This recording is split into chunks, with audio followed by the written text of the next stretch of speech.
and here we go.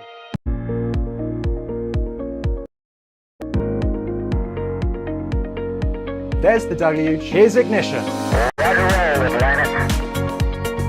Doubling up. Did it just do a Kerbal? Back to the moon and beyond. Big bag, Jingle. Back at home, we all have a lot of work to do, but from here, it looks like a perfect flow. Propulsion continues to be normal. We did have an observation. Equalizer. 343 unfolds to go. It's orange. Water towers can fly!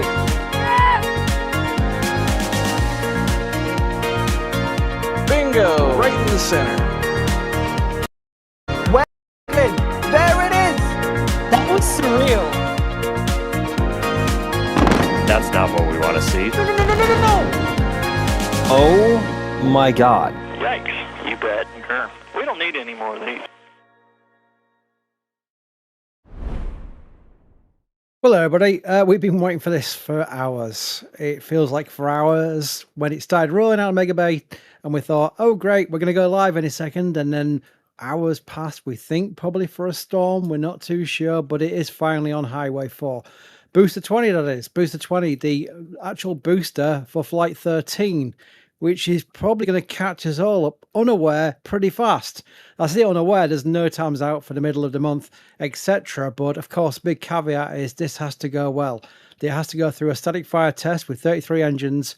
And as we saw with Flight 12, they can sometimes have issues with the static fire test, not least with the pad, where they have to roll the booster back and that delays launch dates. So right now, net middle of the month is where we stand with this.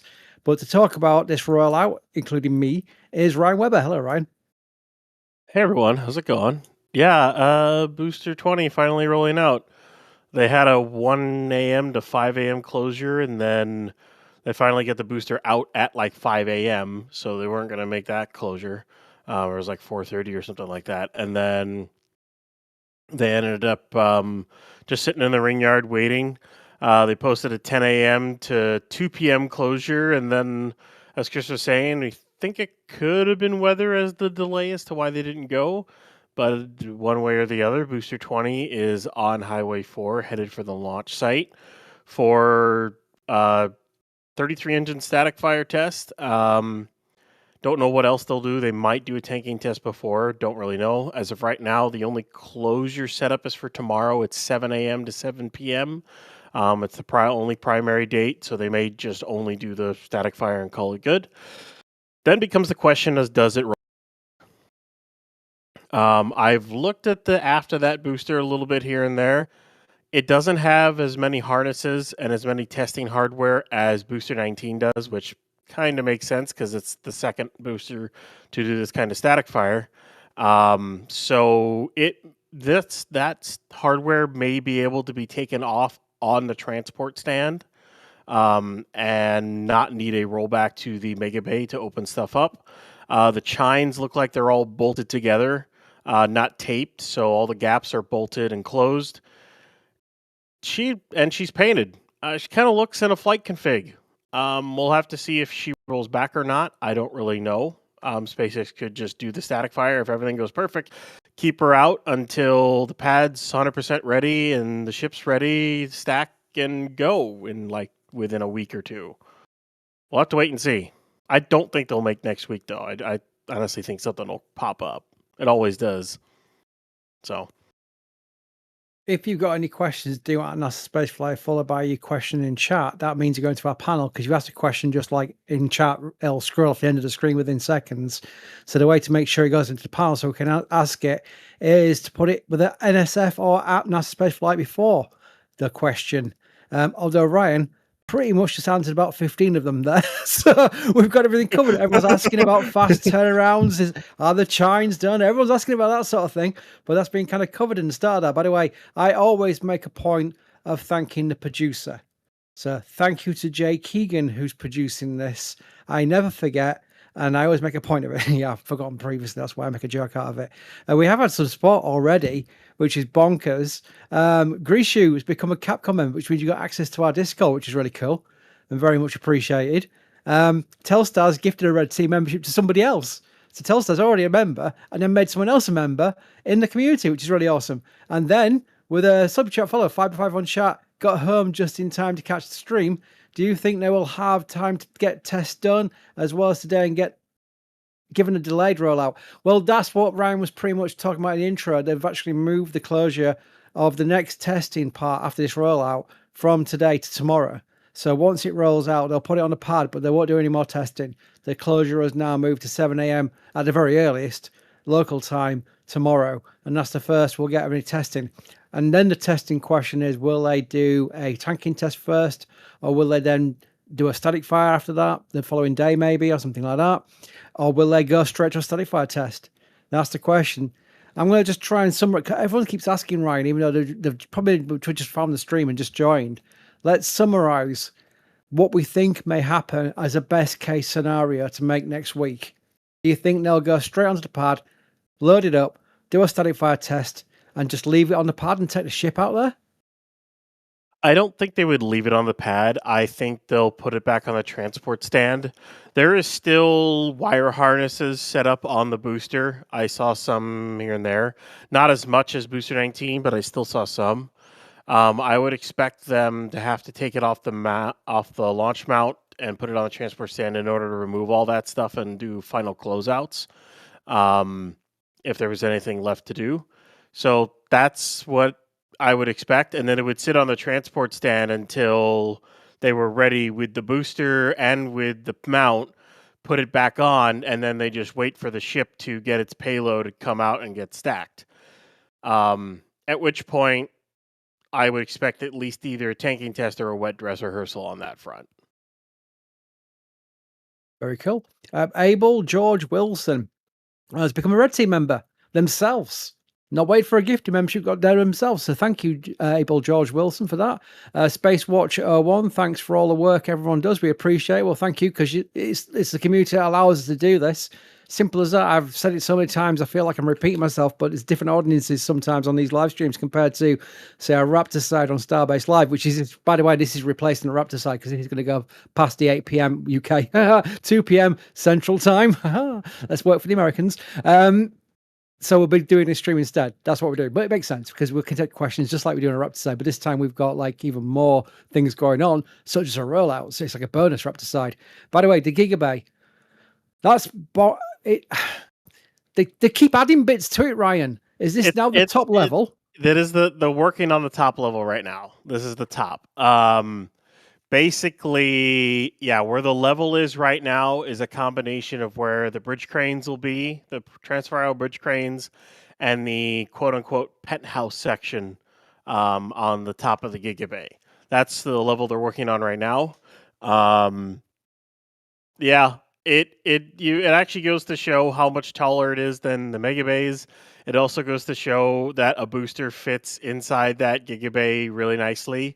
Even if they extend the height of the booster another 10 meters, it'll still fit nicely inside without any issues at all. Because that booster is like 72 meters tall, and the doorway for the Gigabay is like 97 meters.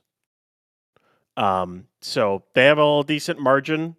And yeah, it'll be nice to see once it's all done. We'll have our very own Borg cube in Starbase. You just gotta make sure Locutus is not in charge, otherwise we got problems. Or the Borg Queen, we don't want her either. So. No, we don't want the Borg Queen, no. No, we don't want her. Now I can't unsee it. Thanks for that, Ryan. I've never looked at that and thought about a Borg cube. Now I am, and now I can't unsee it. So there we go. But that we need like that more texturized on the outside of it to make it more look like a Borg cube. Yeah. You know, some of that green here and there. Yeah. Unbelievable. Bodger 1058 Radpat, which is a play on Padrat, has gifted 5 Red Team memberships. So that's come full circle, hasn't it? That's awesome support again. And again, your Raptor side support was bonkers the other day as well. So I don't forget names. I always take names. Ship 26 fan club. Ship 26 fan club has become a Capcom member. So we've got a Ship 26 fan in our Discord. Oh, that shouldn't be allowed. That shouldn't be allowed. Oh, dear me. There's dozens of us. Dozens. Look at here we go. We got the chat going. Love ship 26. I don't best ship. Here we go. Look at this. It's like the Aries One fan club. I don't know. Got questions here, by the way. I did say we'll take questions. Let's do questions. Nathaniel asks, did the signs for the FTS go up on the mega bays? So do we think the FTS is, well, I assume so because they're rolling out. Is the FTS installed, Ryan? Good question. I don't know. Yeah.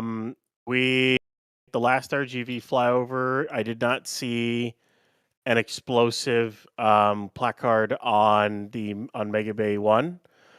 So either they installed it since that last flyover, or it doesn't have FTS installed right now. If the booster does not have FTS installed right now, then yes, it will definitely have to roll back to get that installed. That is not something they can do out of the pad anymore, not with the way they put it into the vehicle. It's inside the raceways, and that's not something you really want to do anymore. It's easier to do it when you have easier access inside the actual bay itself. So if it's not, and then they do have to roll back. If it is, then well, she's basically ready for flight. Okay, we got the first contact references now. Borg sounds a bit Swedish. That's definitely from First Contact. Yeah. Telstar 86, the penthouse will become Elon's club and be called Star Club. It's a cliche, Oh, no. but resistance is futile. What have you started, Ryan? What have you started? We've got a Borg reference going on now.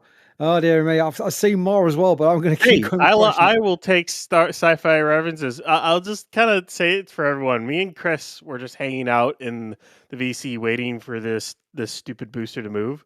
It went outside the Mega Bay. It started to roll, and then it rolled back, and then like parked back in the ring yard.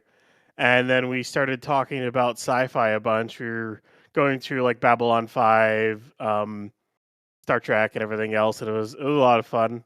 And then I said, "Well, we need to stream this. We keep forgetting to do it, Chris. Yeah, like a whole like sci-fi talk." I know we will do one day. It's just there's so much going on, and it's way too hot. Any UK people in chat right now, tell me how hot is it? It's ridiculously hot, and the Americans go, 90 degrees is not hot. Well, it is when you're not got AC in your buildings, because normally we only get like 2 weeks of this a year, so it's completely unviable to have AC. But we're all regretting it at this point because it is way too hot. It is ridiculous. I am melting right in front of my microphone. Anyway, enough my whinging. Fisher Wallace, where is the ship right now? Sir, the ship for the Flight 13, is it in Mega Bay 2? It is in the forward left work stand in Mega Bay 2, getting work done, possibly getting FTS. Don't really know at this point. To install the Starlinks, it'll get placed on a transport stand. They'll close the door like they did last time. They'll lift up the Starlink loader right in front of the ship, and they'll load it.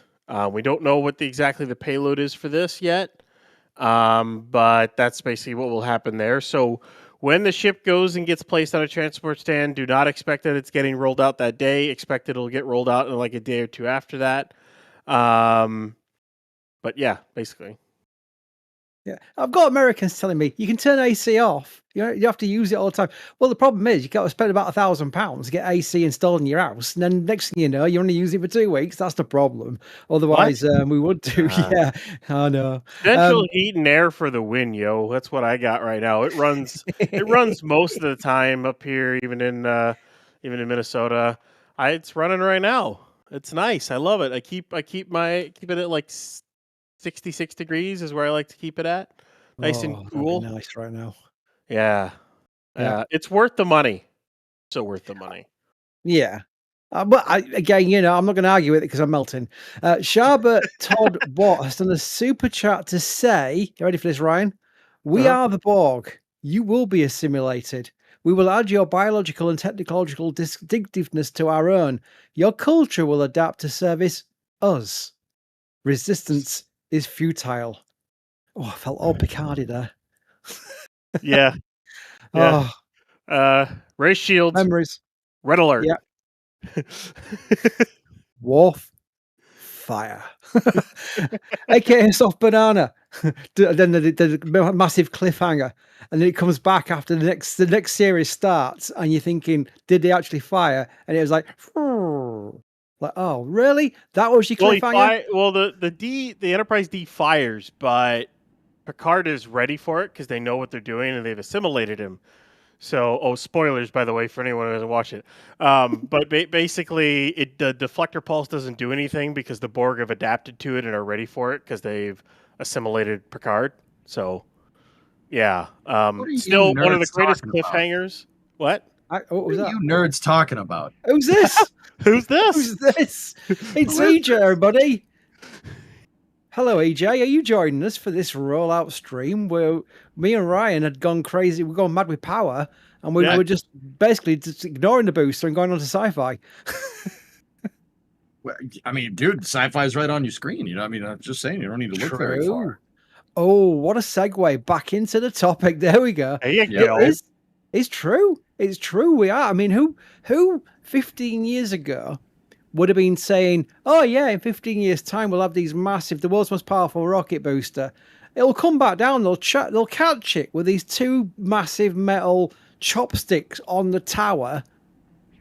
People will go, are you mad? Are you mad? Are you daft? Are you bonkers? I remember when SpaceX first said we're going to try to catch the booster. This was pretty recent, right? And people were still like, are you nuts? What are you talking about? I tell you what, I'll tell you this is absolutely true. It doesn't help me at all, but I'll be honest. When I first saw that from Elon, I thought it was one of Elon's jokes. Back in the day when Elon was doing mainly tweets for jokes. Happy days.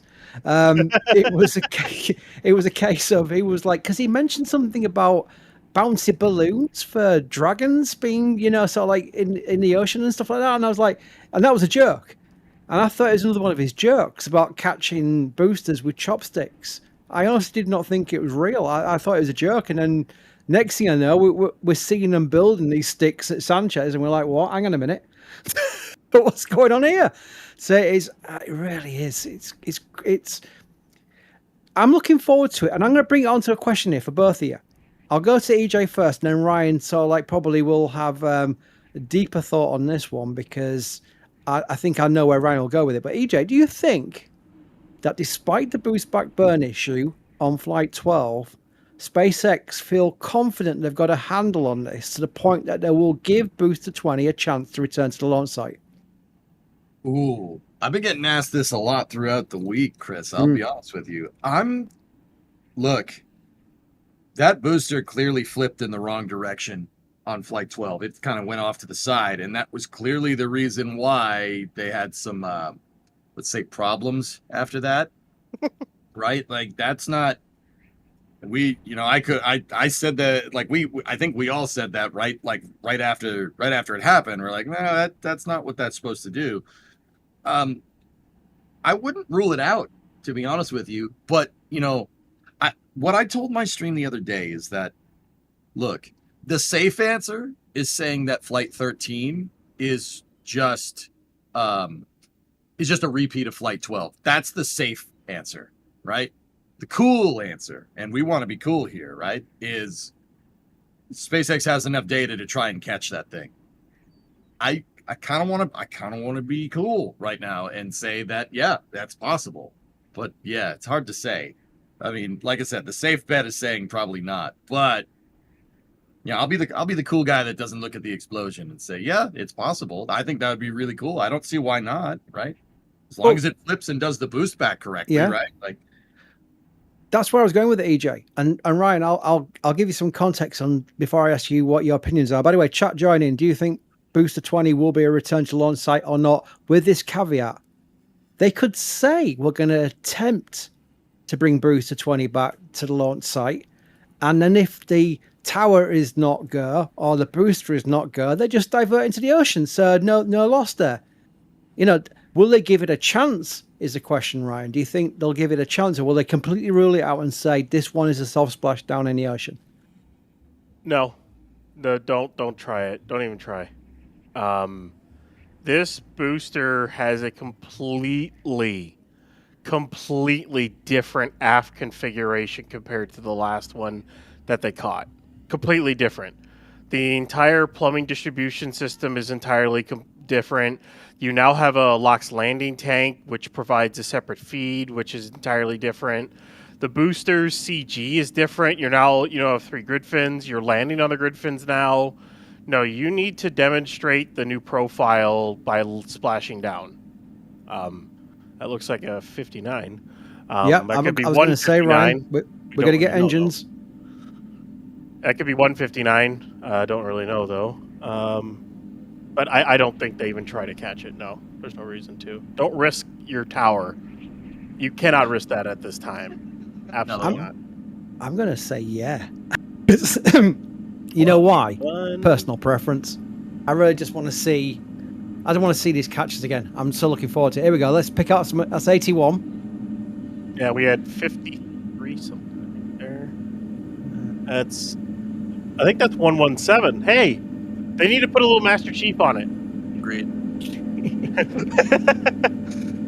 Spartan 117, or like or make it S117. Like Spartan 117. Oh, hang on. 97.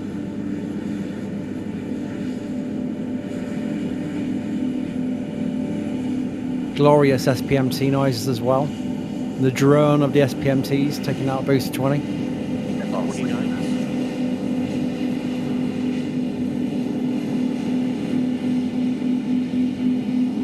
I'll do a little Bandicam clip of this later, but I'm too busy watching the numbers here. What's that? 110? 110? Chat's all joining in. Chat's just going 110, 110.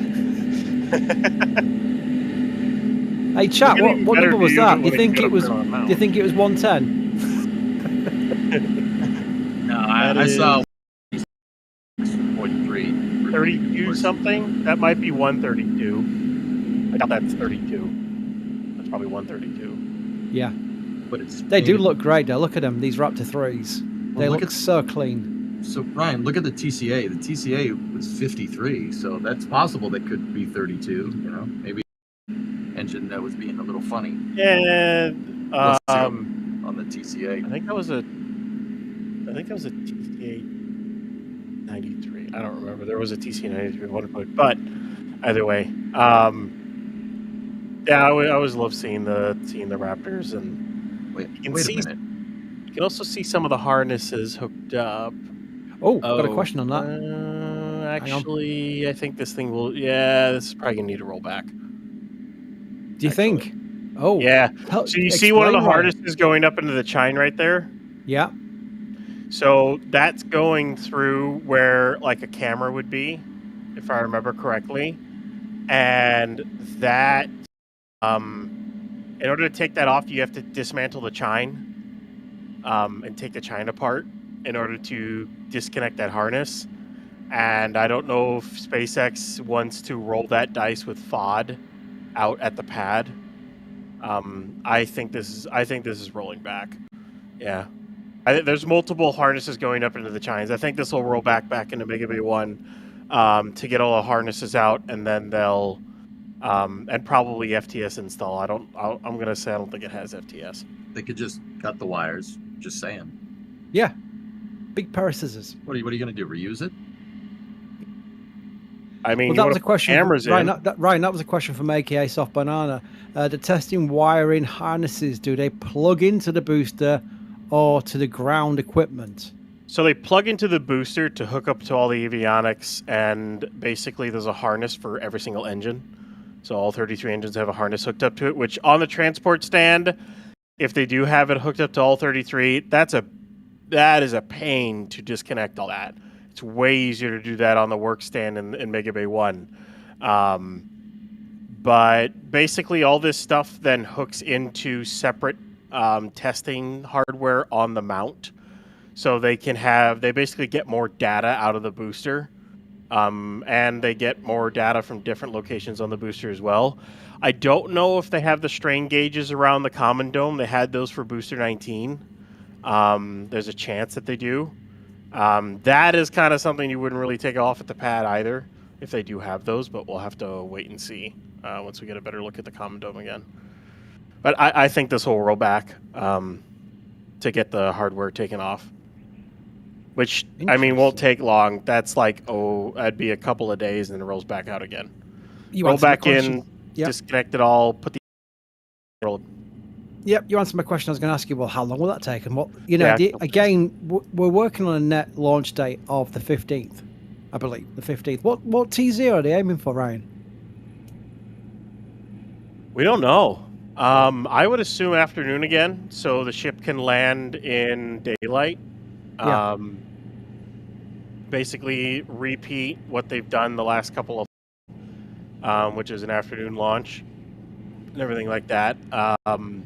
So they can take a look at the heat shield and everything like that.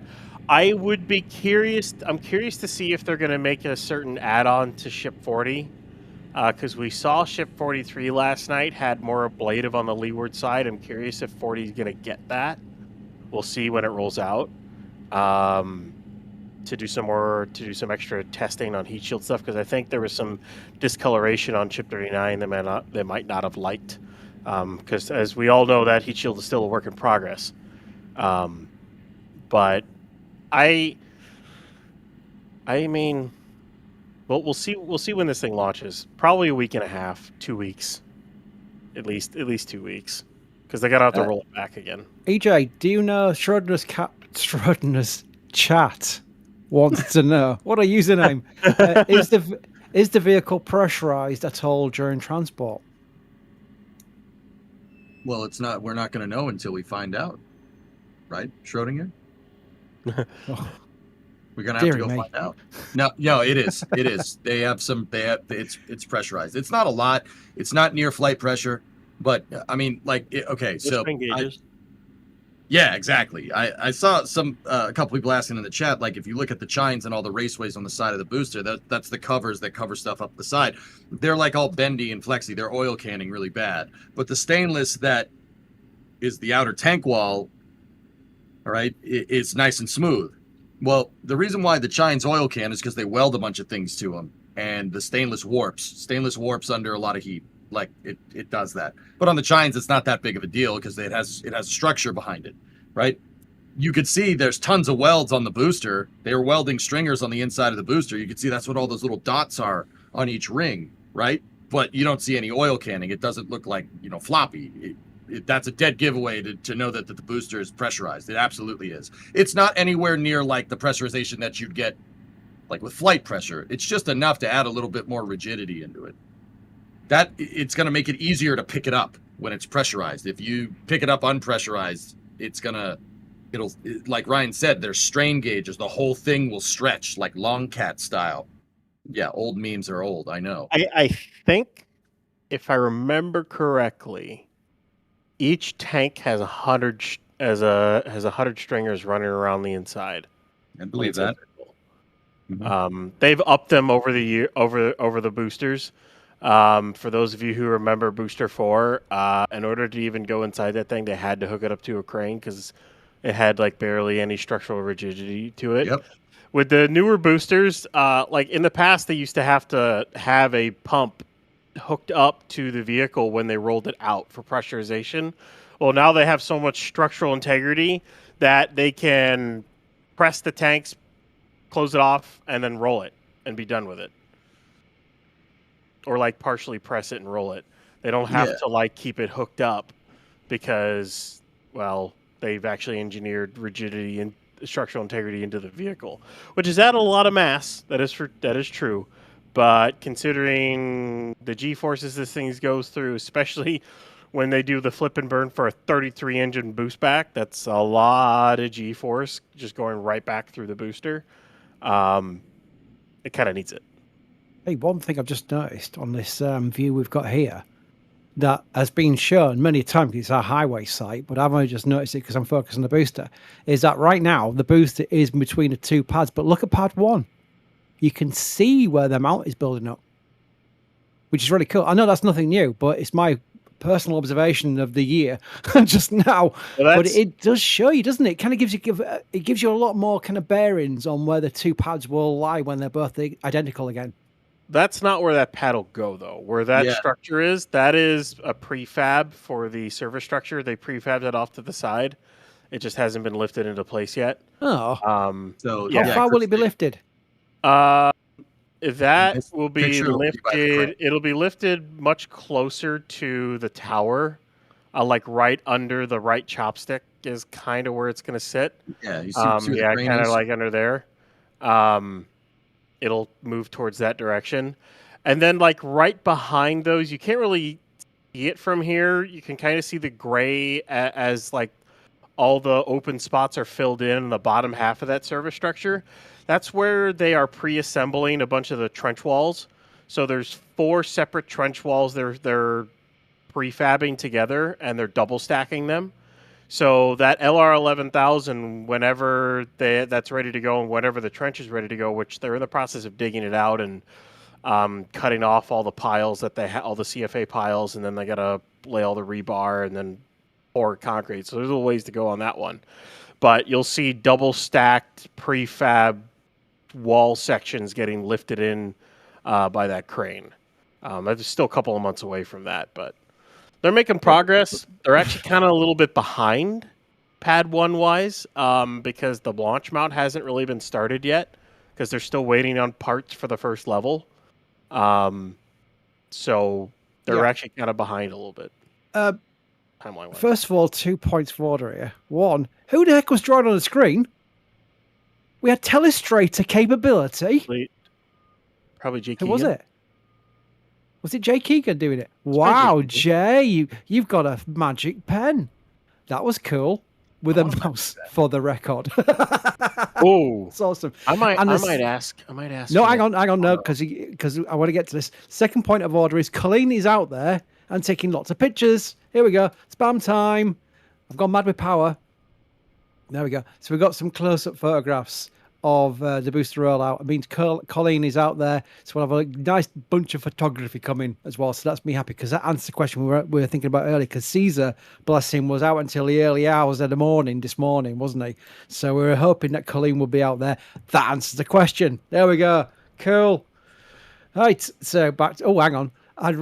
Here we go. I'd rather be flying an X-Wing clearly as the president of some AC company, because let's be conservative and say an AC lasts 10 years and you say $1,000. So spread over 10 years is $100 a year.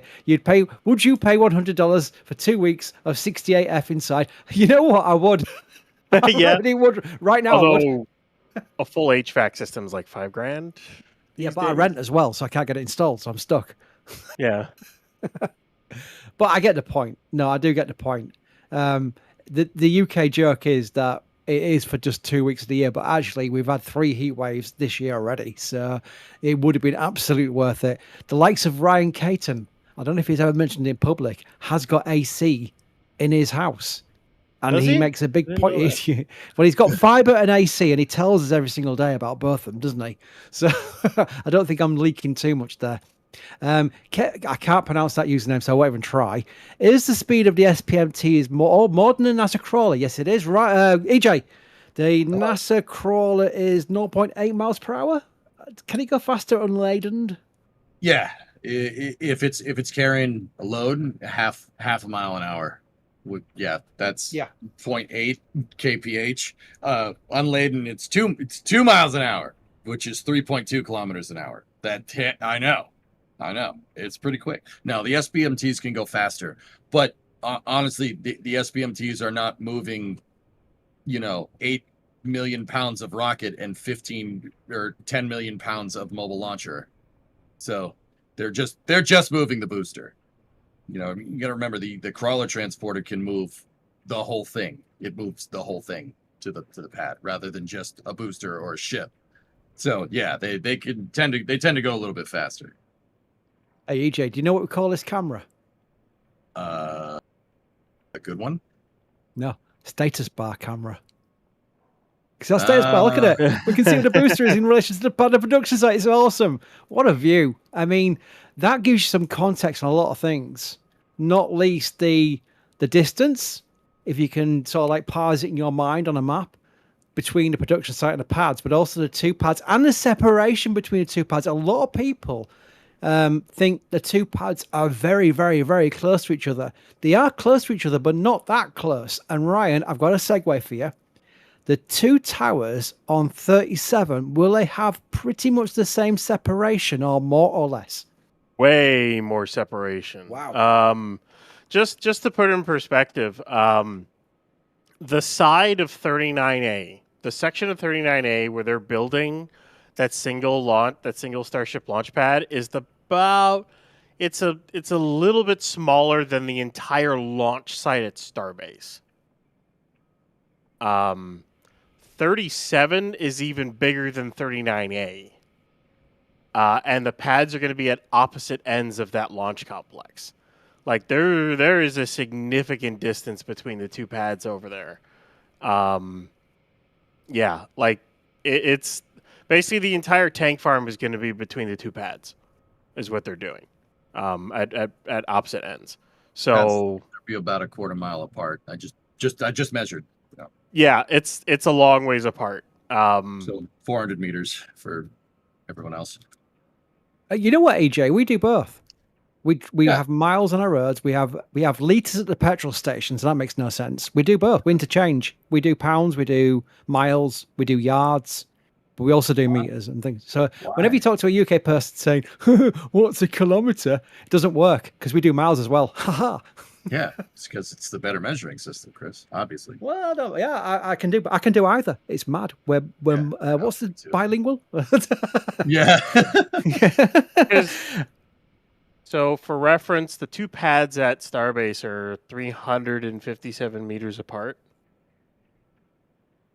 Oh, and based off of what I can tell based off flyover pictures, flyover and satellite pictures, the two pads at 37 will be 600 meters apart. So, yeah, a decent amount more. Dude, I'm just happy that Complex 37 is returning, rejecting modernity, embracing tradition, and going back to a dual pad design. Because not a lot of people know that. And they're keeping 37A and 37B. Thank the Lord. Yes. Praise to the space gods, man. Right?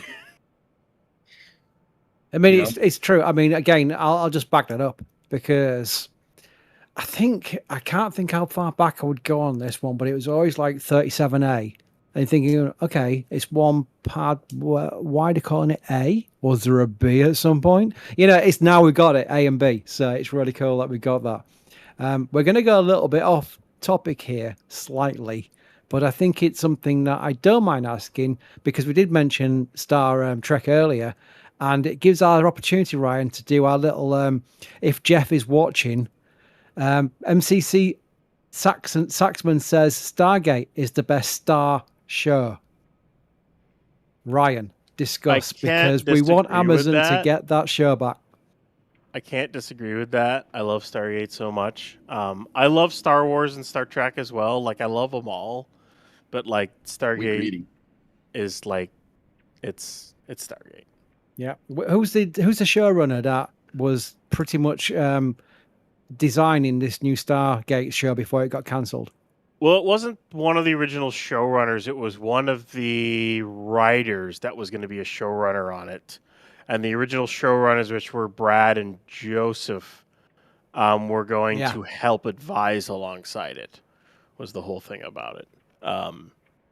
But, yeah. I mean, we can talk about it all long day, but I hope it comes back. I hope they greenlight it again. There's been a pretty big campaign about it. Literally, if anyone follows Michael Shanks, he's literally reposting just about everything #SaveStargate, which is awesome to see. A lot of the cast have shown up and said stuff. There's also two excellent YouTube channels, one called Dial the Gate and one called Gate World. And they tend to actually do dual streams together as well. They obviously cooperate very well with each other, and they're doing a fantastic job. To the point that when this original show, this new version of the show, which was on the original basis, was re-announced, they were pretty much invited to announce it. on Amazon's behalf, which was a crazy thing, but also very justified. So put my name down for it. I'm fully behind it. Whatever I can do, I'm well for it because I completely support that. Anyway, people are going to get angry if we don't start talking about the booster again. So, oh, by the way, Ryan, what the heck is that in the background? Is that the Port of Brownsville? That is the Texas LNG plant. Oh, for which is going to export a boatload of liquid natural gas. Those two big buildings you see there, those are tanks. Wow. For liquid natural gas that'll hold holding tanks as they take natural gas in, liquefy it, and purify it, and then it'll get put onto container ships, or basically liquid natural gas ships, which will then get exported to other countries. Pretty much all of it's spoken for. I think a lot of it's going to go to Europe because they're trying to get off Russian natural gas and other things. But if you want to see a place with a lot of cranes, that's a place with a lot of cranes. Starbase has got nothing on that. Yeah. Once all said and done, or Rio Grande LNG plant, that's the right word for it. It's once all said and done, I think the 5 trains is 27 million tons of liquid natural gas a year. I might have gotten that number wrong, but I think that's about what it is. Which is a lot. And of course, we've got the ASU, the air separation unit, that's been. I think they're still building it. We had some great photographs since the original foundations were put in. In fact, the signs were just put up from Caesar and Colleen and Gage. So we've been following that. We've actually got a dedicated L2 section for it just to cover its growth, and it does look pretty impressive. But as far as what that would reduce in the amount of tanks that arrive down Highway 4. It can't be that many. It's not that big a facility, surely. Well, the ASU will help. It's like 900 metric tons of liquid oxygen a day, and I think it's about the same for LN2 or something along those lines. So you take that, and it'll take about 4 days to do a full stack of liquid oxygen. So with tankers from the Brownsville ASU, you're launching 2 to 3 times a week, probably 2 times a week or so, with some supplements. And then they're going to take a natural gas line, pipe it towards the launch site, and they're going to liquefy it at the launch site to LNG to use as methane, basically, for methane. Which will also help. I don't know how much they'll get out of that off the top of my head, though. But I don't really know exactly. Built at 37 as well. There is. And there's plans for one at 39 as well. Yeah. Now, I hear glorious SPMT noises, which suggests the... there we go. That's exactly what it suggests. It's EJ, this view. I mean...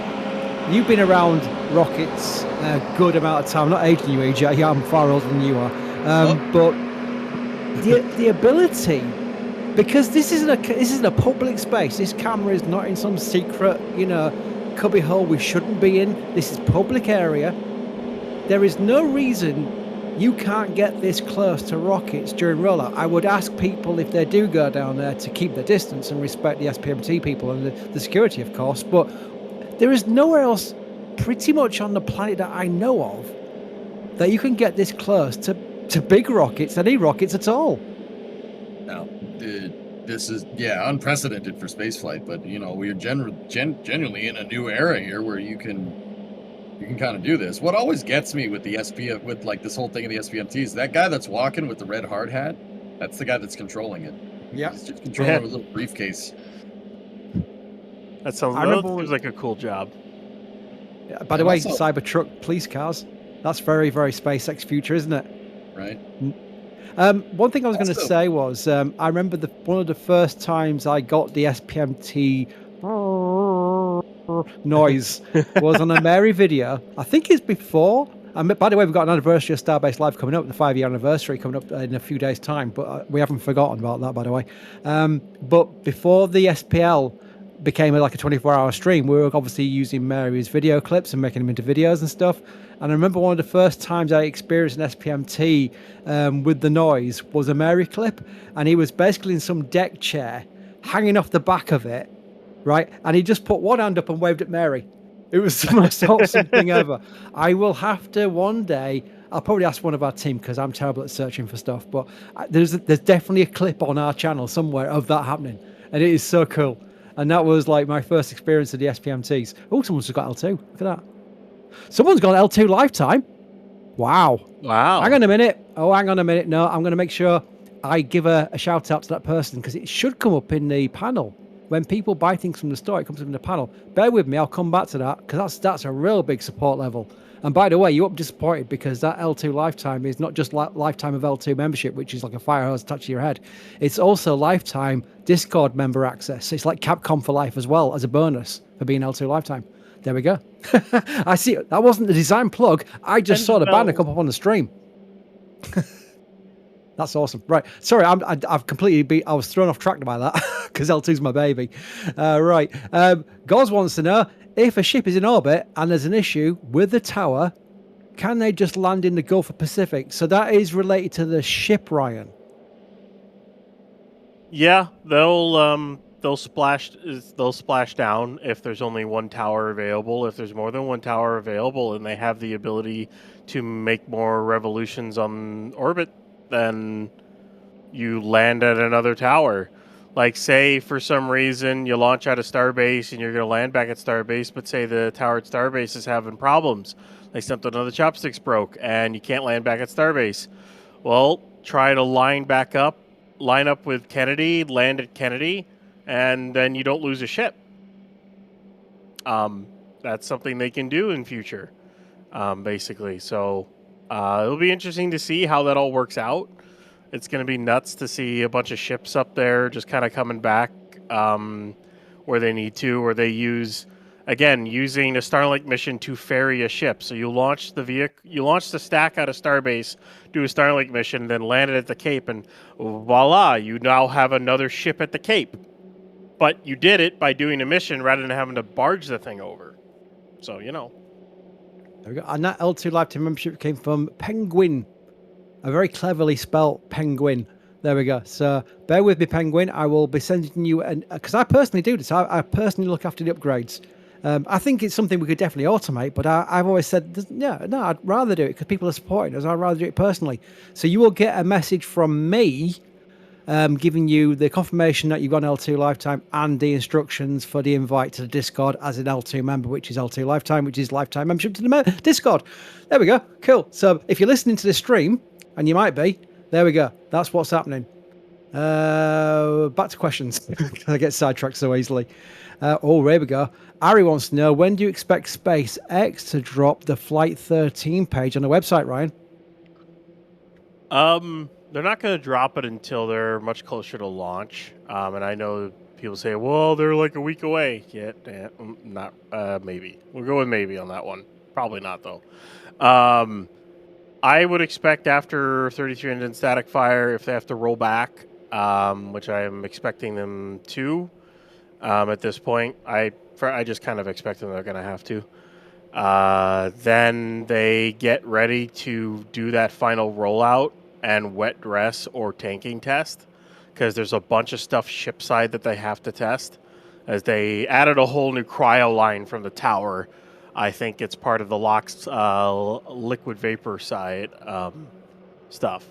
So that has to get tested, and then they might be ready to announce a date before that, because remember, they announced the date and then did a wet dress. Or should I say attempted a wet dress and then did a wet dress because they had aborted a launch attempt and then actually launched for Flight 12. So maybe next week. We'll see. And since we're getting closer to another flight, we'll see see if anything else goes. But like another episode, because it was like right before the last flight. It was like a couple weeks before it. I don't know. EJ, I'm gonna keep my hopes up that something goes in like 2 weeks, maybe after Flight 13. I don't know. HLS, let's go. More HLS stuff, right? Yeah, that'd be nice. Am I gonna be? I'm probably gonna get disappointed, aren't I? I've got one for AJ here. Astro 95 Media, which is Nathan. That's what I was trying to get across. We know who Astro 95 Media is. Would love your all's thoughts on. I've said that wrong, haven't I? On as to what the RTLS profile looks like for the booster flying back to Pad 2, given the orientation to the south. Also, Team Atlantis, well said, Nathan. EJ, RTLS profile, booster back to Pad 2, given the orientation to the south. Yeah, the grid fins could dogleg the booster. You have lateral movement here. It's just not a lot, but yeah, I mean, how's it going to do it? It's just grid fins. It's not that. I mean, we were talking a little bit earlier, Chris, about how far these pads are apart. They're not very far apart. It's not going to take that much more to get it to come down in just in a slightly different spot. You know, you can handle the difference, like the distance due south relative to the pad with your boost backburn, and then the grid fins could just correct any of the slop in the burn. Like the boost backburn is going to get you the majority of the way there, but you got to remember those grid fins are going to be steering you back into position. Like, so how's it going to, Nathan, like how's it going to land? The fins will steer it. That top fin, the one in the middle on your screen, that can give you some side slip control. Well, not side slip, but it gives you some yaw control on the booster. It should be, yeah, that should be able to steer to more than accommodate for the different approach. No problem. Because my thought, and after talking with a few people too, is they would target the booster to the south as the abort zone. And then during the landing burn, you would have to literally Tokyo drift, dogleg the booster over during the landing burn into the sticks. That's the thought. Which could look real cool. But we'll see what happens when it happens, which I'm expecting that's probably going to be Booster 21, which is fully stacked, by the way, and on the left turntable in Mega Bay 1. Probably cryo in like 2.5, 3 weeks, give or take. I was going to say, you may have heard a honk honk on the stream about 3 minutes ago. It's all these dumper trucks. There's like a line of dumper trucks. By the way, Americans, do you call them dumper trucks? What do you call them, EJ? Dump trucks. Just dump trucks. Dump trucks. Oh, close to that way. Oh, not too far. Not too far off. 5,000 miles apart, but we've still got the kind of same idea. But there's just so many of them. I was watching. I've got two screens up. I've got the live stream up, and I've got Starbase Live up. And Starbase Live has got like the 4 box. While we're doing a live commentary stream, we'll go to 4 box in Starbase Live, and I just saw a stream of dumper trucks going past us on the top right hand screen. I was like, wow, that's bonkers. They're all just basically just waiting behind this booster. I'm sure if they're under contract to deliver or pick up any loads, they're on the phone to their boss saying, sorry, I was a bit delayed, but unfortunately I was stuck behind the world's most powerful booster. That's something good. They get away with that as well because they'll exactly know where they are at Starbase. That is just, I don't know, little things like that I find cool. John Mr. Coffee has gifted a Red Team membership. John Mr. Coffee does that on every single stream. I make a point of saying this when people go, I mean, even one gifted Red Team membership is awesome. So don't get me wrong, but John has done it hundreds of times now. So when people do these big, massive ones like, 50, which is crazy, John's already qualified past that several times already. There we go. It's worth mentioning. By the way, you don't have to support us monetarily. I know that the vast majority of people who watch our streams or any stream on the internet do not have the disposable income to go throwing super chats around or memberships or anything like that. I completely appreciate that. And you could be one of the biggest fans of NSF or the other streams I'm talking about, any other channel, and you just don't have the financial means to do it. That's pretty much most people, by the way. So we completely appreciate that. One free way of helping us is liking the streams. It does make a difference, not monetarily, but it does make a difference in far as how YouTube sees us and how YouTube promotes the streams to people's recommendations. So there's 2 things that works there. One is it puts us in the eyes of maybe, people wavering on the idea of like getting into rockets, and they start watching a few videos and they go, oh, I do like rockets. Now we get more rocket fans. That's good, isn't it? And 2, it means you get slightly better chance of getting recommended than some AI slop video, because there's a lot of that around the internet on all subject matters where it's AI slop generated, which is lazy, and they tend to make a for no outlay at all. This is original content. These are our cameras, some of them which are on a land that we bought at Starbase. So you can see why liking a stream like us makes more difference than some AI slop video of some dodgy looking grok designed Starship with Elon on top. Yeah, but because I've seen those videos. EJ, help me out here. You're very experienced in the world of streaming. I don't know how it works on Twitch with the likes and stuff, but you get what I mean by that, don't you? You can support streams for free. Yeah, I mean, the watch time, guys, even being here and giving us your time during the day, even if we're background noise, means a lot. That's, I mean, I personally don't take that lightly. I you know, if it's flattering if you become someone's background noise. That's really cool. Yeah, man, it's, we appreciate everybody watching, you know, like, also, you know, like with the AI stuff, it's like, but you don't understand. It finally happened, Chris. Like, you don't understand. It finally happened. I'm just going to make a thumbnail where it said it finally happened. You know? We're getting Terminator 2 happening very soon. It finally happened. He didn't know. You know what? I was going to mention this before even LSR typed it. So LSR, forgive me. I'm not just reacting to you personally in the back channel. I am. But we do have, it's not just YouTube. We're not just on YouTube. We're not just on X. We're on Facebook. We're on Instagram. We're even on, would you believe? We're on Threads. We're on all sorts of things. The reason for that is people go, oh, you're just basically trying to, you know, collect everybody. No, it's because we actually know people who don't use particular platforms who are still supporters of us, and we want to make sure we cater to them all. So that's the way we do it. We make sure that we spread it to people so we don't restrict people from following what we do, which is important as well. There we go. Because it's actually a lot of effort from a very big team we've got, a very capable team as well. Right. Speaking of supporters, Bideford's in chat. Stargate, yes, heck. All the space shows I'd love to see back on the booster. Back on including Battlestar Galactica. Geek I Am. Love hearing Chris, EJ, and Ryan catch Booster 20. All looks good. You got a lot in there, Bideford. You got a lot in there. Ryan, I have to ask, is there still plans to bring Battlestar Galactica back again? I've heard there was. I haven't heard anything recently. Not recently, no. I don't know how you would bring it back either from where... you'd have to reboot it again because where BSG ended for their, you know, you can't bring that back. That's not a thing. And yeah, they were talking about prequels, but Caprica did that, so I can't see where it'd go. Yeah.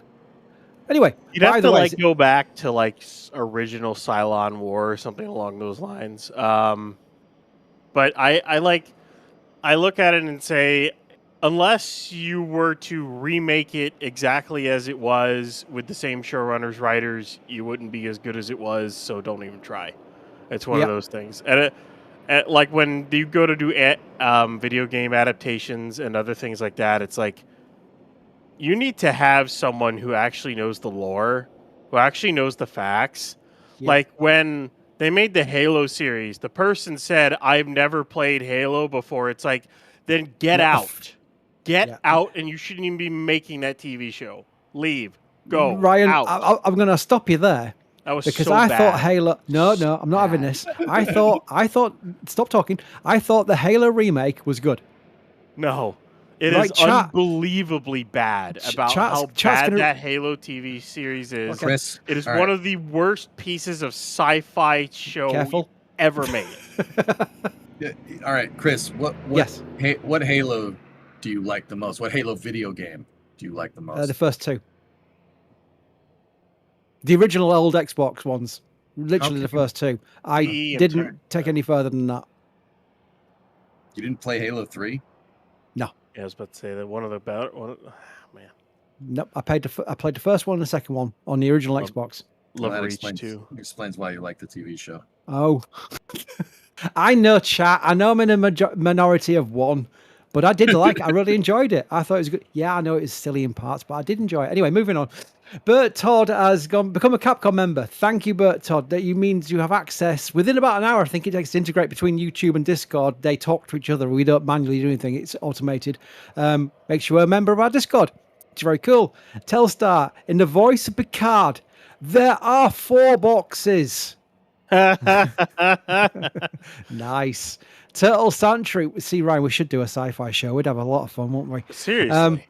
Turtle Sanctuary has gifted We've been 5 saying red it for team like memberships. 2 years, 3 years. I know we'll be still it. saying it for 2 years' time. It'd be like the year 2048, and we'll be going, Ryan, we should do a sci-fi show. Master Chief, Turtle Sanctuary's on 5 gifted red team memberships. Doing on board that It's there. Raptor 314 has gifted a red team membership. So much support. I wanted to make sure everyone got recognised. It was so important. I didn't leave anyone out because we're inside the chopsticks already. How soon until they lift They're not it? in there Ryan? yet. Oh no. That was an angle. Lining up. Yeah. Oh. It was a trick angle. It'll take a bit for them to get ready to lift. It usually takes a few hours until they actually lift, so I wouldn't expect to lift till evening. But every time we mention something else, I always get a quote stuck in my head, like, "Master Chief, you mind telling me what you're doing aboard that ship?" Sir, finishing this flight. Oh, look at you two. It's one of the best. Unbelievable. It's amazing. It's iconic. Master Chief, you mind telling me what you're doing in that Burger King? Sir, finishing this bite. Does anybody in chat play Call of Duty Warzone in casual mode in Verdansk? Because I swear that is one of the best maps ever designed for a video game. And I know I'm going to get ripped for the likes of VJ and what have you, but honestly, I think that's an amazing map. Please, somebody in chat, back me up. Otherwise, I'm going to go crazy. MW1 and 2 and 3 were fun campaigns. I will say that on that.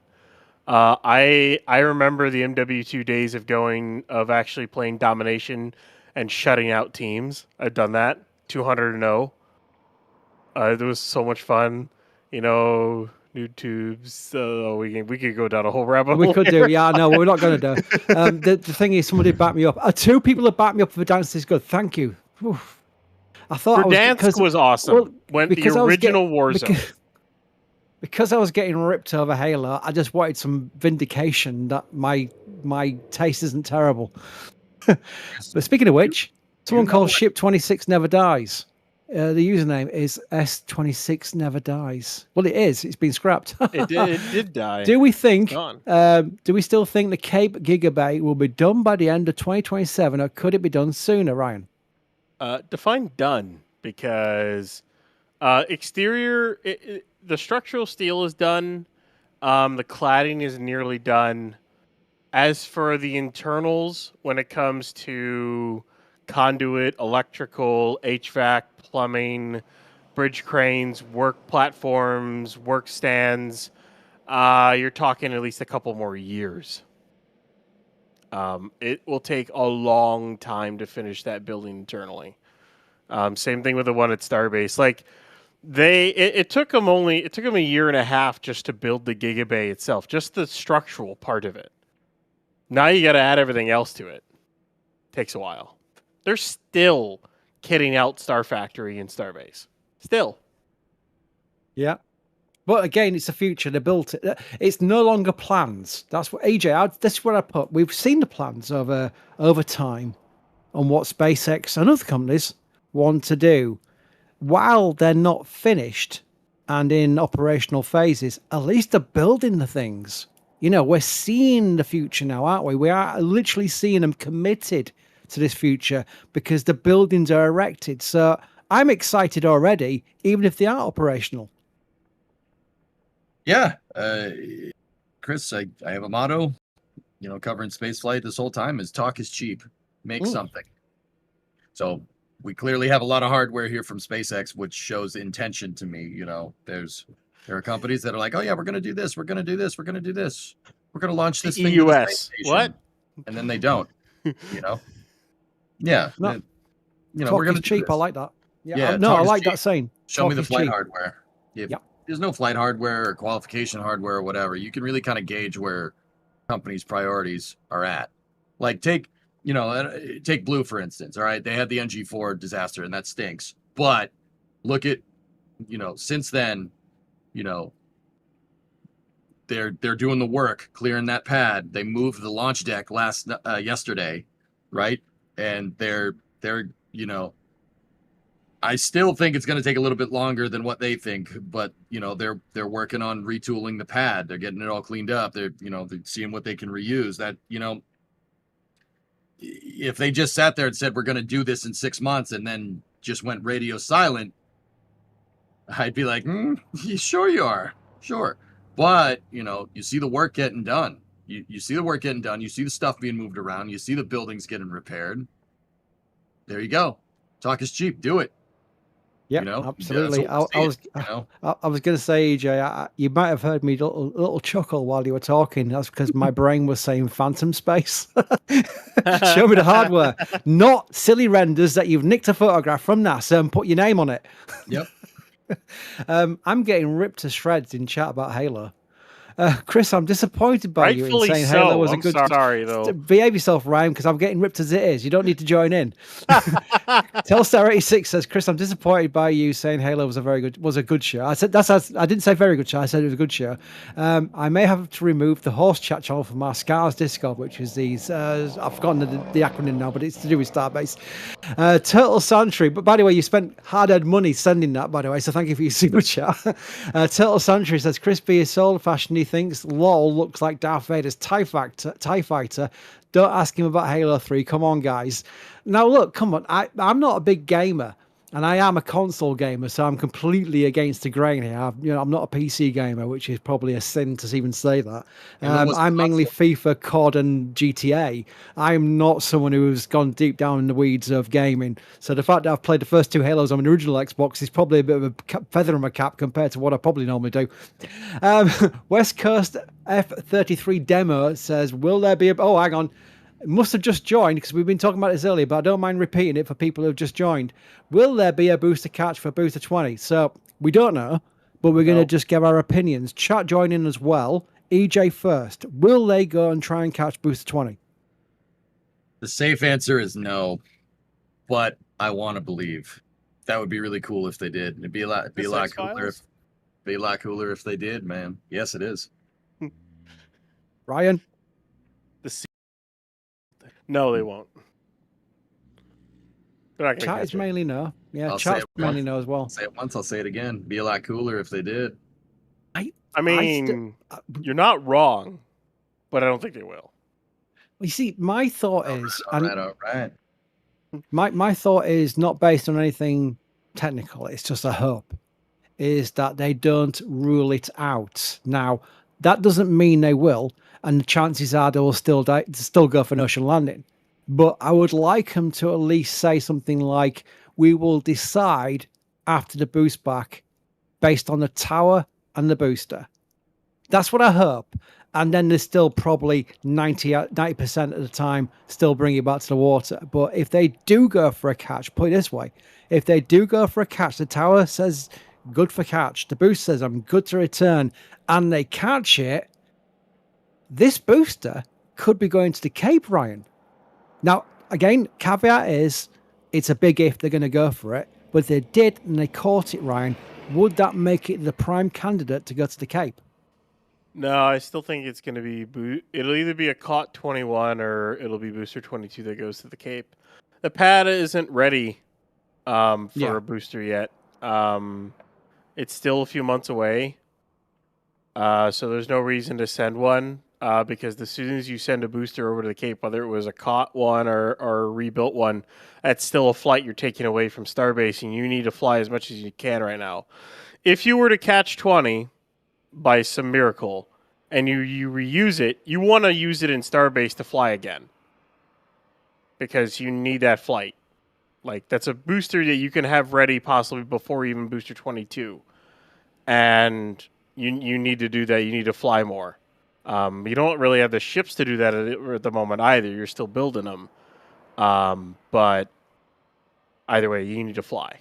So. Oh, look at that in chat. What I've never actually made the association, but you can think of SpaceX playing with it. They'll definitely catch 22.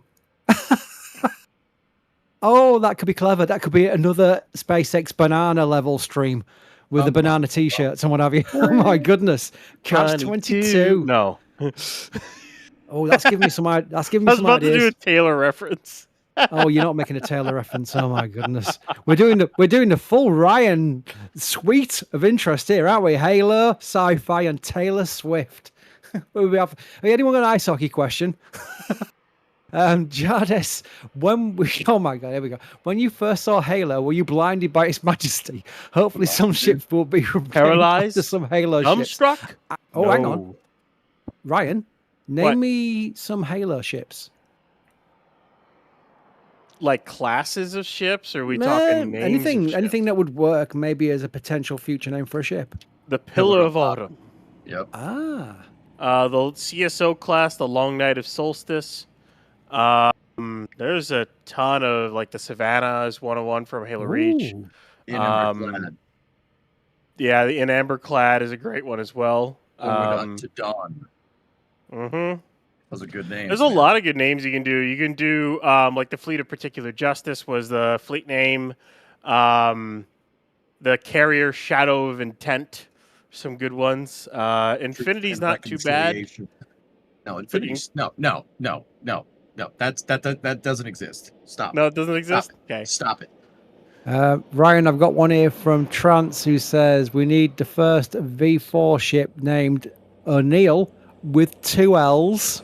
Yep, 2 nice L's. reference. Yeah. The O'Neill like class. Yep, as the Asgard made it. Yep, the O'Neill. Yep. And the Daniel Jackson. Didn't it get destroyed? They also made they destroyed it to kill a bunch of replicators. But right. and then Thor made a ship called the Daniel Jackson, and that was one of his ships as well.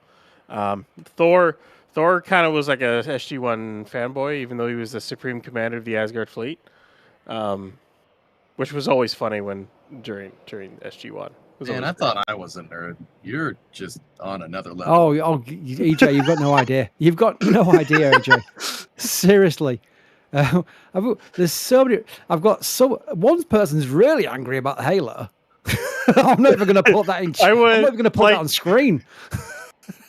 Like, I would love to see certain boosters and ships get like names. Yeah. Like, seriously, or like, and when we use Starship, because at first Starship will be used to go to the moon and Mars, but in the long run, Starship is not the platform at which you use for long-term supply of moon, Mars, and beyond the solar system. You need to create ships that can go between planets that are built in space. That's where you really start bringing names in, like the Pillar of Autumn, the Enterprise, Yorktown, Saratoga, Intrepid, In Amberclad, Foreign to Dawn, White Stars, the Agamemnon. I could go on, but, yeah. I can't wait for that to happen. 343 Guilty Spark, says Bodger 1058. There you go. Yep. There we go. And Turtle Santry, do you mean this show is instead of Raptor? Well, we can't do both, can we? Because I'm on this one. So that's definitely my favourite show. I'm happy that you love Raptor, but pretend this is Raptor. It's the same kind of deal.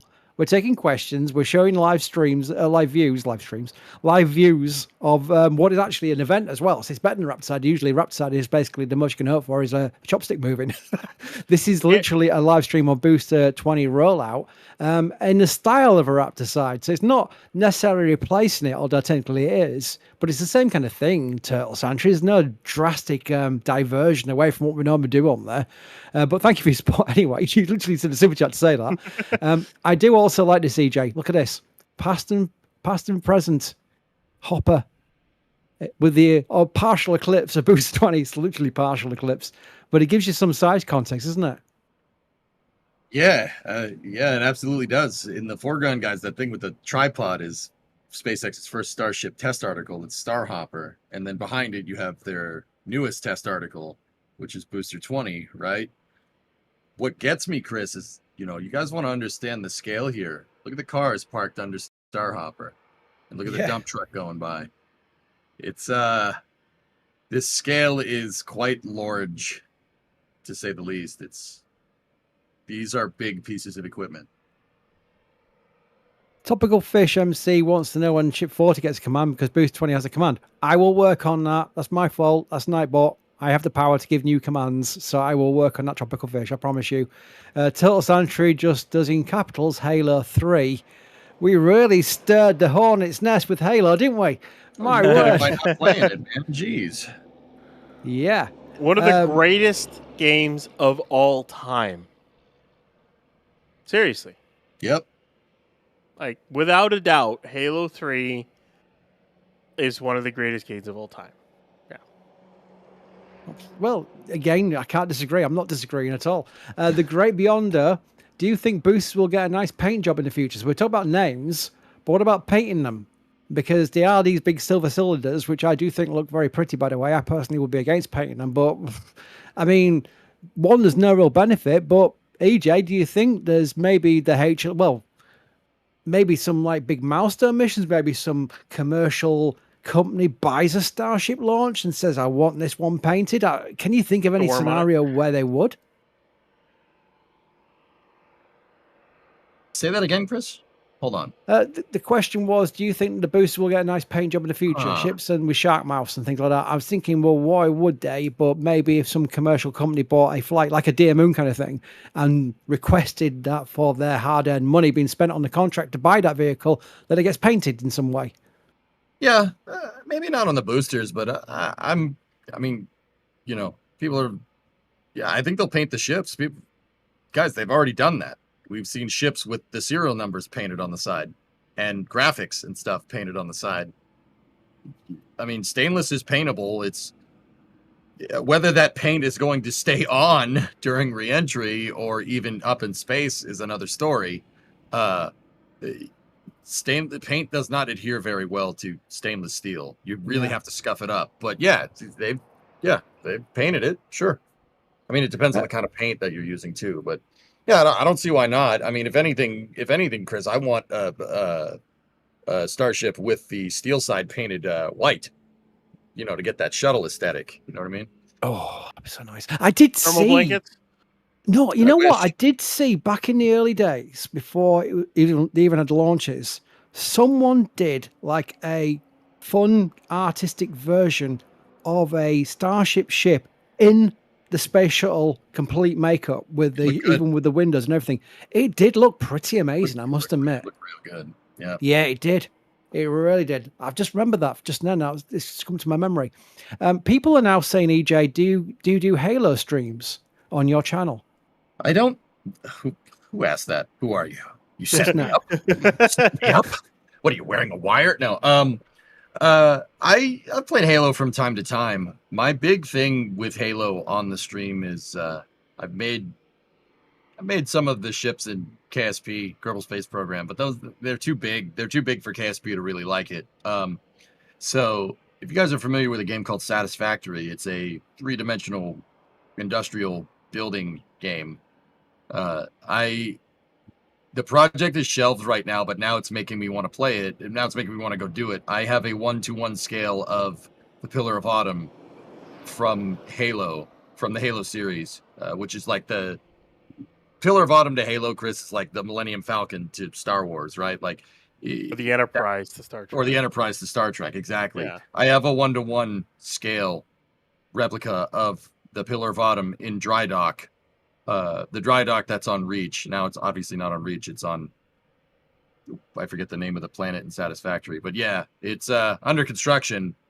But yeah, it's a 1-to-1 Halcyon class. It's a big project. And yeah, it's on the back burner right now, but this is making me want to play it. Especially with that. I don't know why you were explaining it to me, EJ. I think we already established I'm a Halo expert. Deary me. Hey, you played Halo 1. By the way, you've been on the Pillar of Autumn, so. Yep. Yeah. Did the command to get EJ's channel is command and then EJ. You do that. Oh, I can't see. I've messed it up now. EJ. There we go. And that brings up his Twitch channel. So there we go. So that's a shortcut to find what channel EJ is on, because people go, right. Where about on Twitch? There we go. Installing Satisfactory now. Oh, there we go. Got him. We've got him. ODST Moody. Did someone mention Halo? Because I'm illegally obliged to state my opinion. Oh, what have we done? There we go. You know what? I think at this point it's good because the booster has now arrived at pad 2. This is what the stream was about. We are going to do the live stream for the testing, which we will say anything up to static fire testing. We don't know if they will actually go for static fire test or if they will and just abort. You never know these things. But either ways, we'll have a testing stream tomorrow with commentary for whatever they do with the booster, which is a window that starts at 7 a.m. local time. That's the earliest they will do some testing. Again, with the window goes for 12 hours. So we'll be starting a stream based on when we see the activity at the tank farm that says we're getting closer to some kind of testing. And that's what we'll do with commentary. So the start time will be fluid with that respect. But until then, let me thank who's been on with this one, starting with EJ. Thank you, EJ. Oh, no problem. Thank you for having me. I don't know. What say you? Are we coming back for testing tomorrow? We putting the band back together tomorrow, the three of us? We should do that. Might not be me. Might be under a scanner. Chris, come on. But, you owe us. You've never played Halo 3. But I think Ryan might be. Thank you, Ryan. We need to do like how it was. The name of the custom game was Fat Kid. I don't know if you ever played it on Halo 3. In the Forge Foundry, it was one of the funniest custom games you could ever play. I don't think I have it anymore. It's probably in my Xbox 360 or whatever. But either way, I would I'd always love to play Halo 3 or just Halo. Just run through the entire campaign is always fun. It's a pleasure as always to be on here talking Starship and sci-fi. As we do. We definitely did. This was pretty much the closest we got, Ryan, to that sci-fi show. Yeah, right? Wasn't it? Bloody hell. And thanks also to Jay Keegan in the background for doing the producing and doing some telestration, which completely caught me out. I was like, it was drawing on our camera lens. It's not. It was Jay with his fancy pen, magic pen. So that was very cool. So anyway, that covers what we are now. We're on Flight 13. We're looking forward to the milestones coming thick and fast for a potential launch as early as next week. We're not ruling it out. And by the way, Gore did a super chat. I want to make sure I mentioned it. So thank you. I'll put it on screen for you before we've been on the stream so you didn't get missed out. But yeah, this is Booster 20. We're expecting testing tomorrow. We'll do a live stream for it. And then if that all goes well, you never know. You never know. But we'll see. Until then, thanks for joining us and goodbye.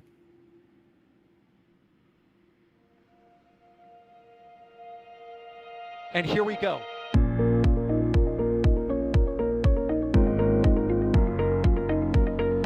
There's the W. Here's ignition. Traveling up. Did it just do a Kerbal? Back to the moon and beyond. Put that in the big bag, you know. Back at home, we all have a lot of work to do, but from here, it sure looks like a perfect world. Propulsion continues to be normal. We did have an observation. 343 unfolds to go. It's orange. Water towers can fly!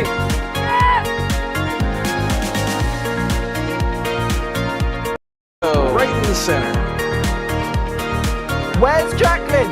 There it is! That was surreal. That's not what we want to see. No! Oh my God. Yikes. You bet. We don't need any more of these.